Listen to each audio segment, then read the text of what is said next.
Another weekly cup of Joe. Hey folks, this month we have a podcast on the Dignity Dialogues where April and I discuss the cornerstone of a great culture. And it's around this word, it's a Greek word called agape. And agape is another word for love in the Greek language. And it's a choice to respect, that's what it means. And so we have a 5-part series. This is part 2 in our weekly cup of Joe. And we're talking about agape. I want to tell you a story, a real life story, because we like to real play, we don't like to role play.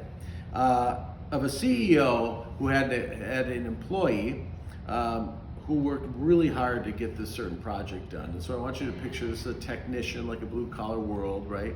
And the CEO did a good job of pumping his team that we can do this, when they thought they couldn't accomplish this certain task in time.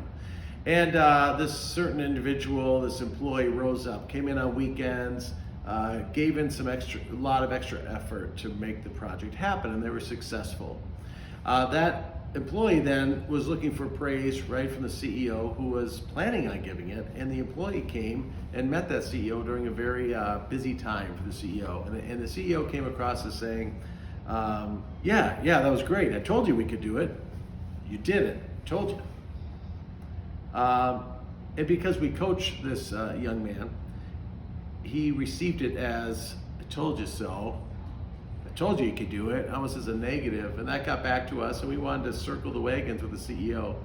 And I asked that CEO, where were you when you gave those words of praise? And he said, well, I was in the middle of a bunch of stuff. I had to figure this out, figure that out. I was on the computer, and I said, yeah, this is how that came across. Can you see that? And he goes, yeah, I can see how that came across.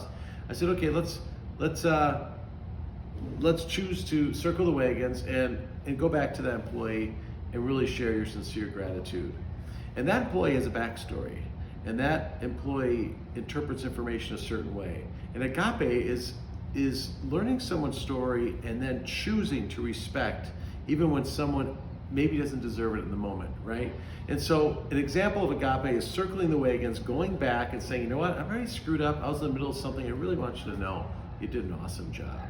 And so just another story of agape. This is another weekly cup of Joe, and tune in next week for part 3 on agape.